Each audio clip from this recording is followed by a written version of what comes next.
noemenswaardige stories. Wanneer God se belofte in Genesis oor Abraham uitgestort word, kan ons nie anders as om 'n bietjie daaroor te wonder nie. Hoekom Abraham? Dit lyk so onverwags, hoofsaaklik omdat ons niks van Abraham weet nie. Ons het nog nie 'n kans gehad om sy wysheid of dwaasheid te kan oorweeg nie, iets waaroor Prediker vra nie.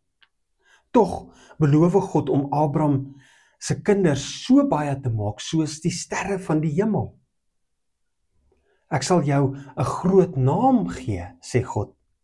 Ek sal jou 'n groot nasie maak. Ek sal jou skild wees, met ander woorde jou beskermer wees.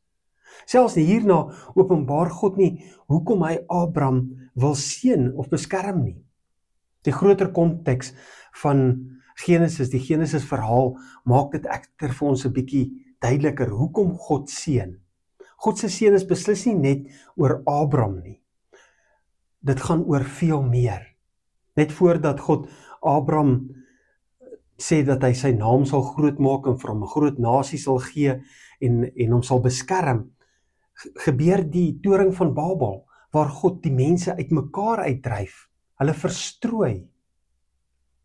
Sien, God laat nie die mense toe om hulle eie behoeftes te vervul nie. Met ander woorde, hierdie mense, anders as Abraham, het gegaan oor hulle eie termes om in verhouding met God te wees. Hulle kies hoe hulle in verhouding met God wil wees.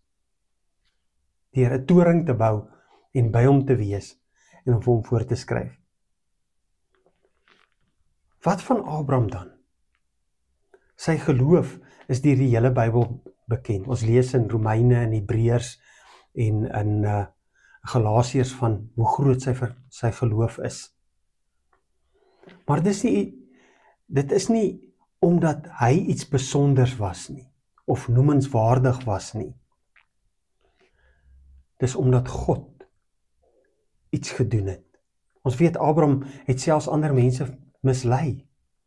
Dit is as gevolg van die reaksie op dit wat God doen in Abraham se lewe.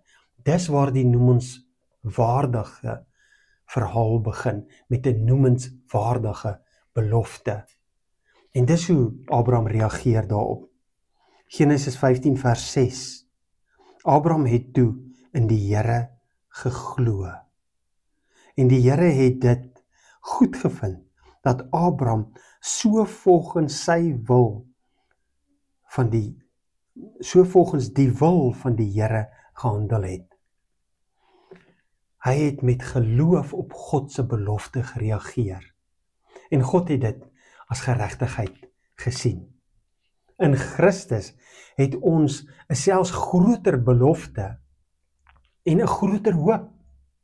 God het 'n belofte en verlossing oor ons uitgestort.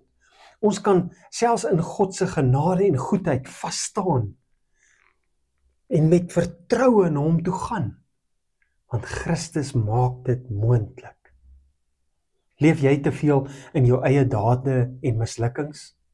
Op watter manier kan jy vandag klem lê op Christus se verlossingsdaad in jou lewe?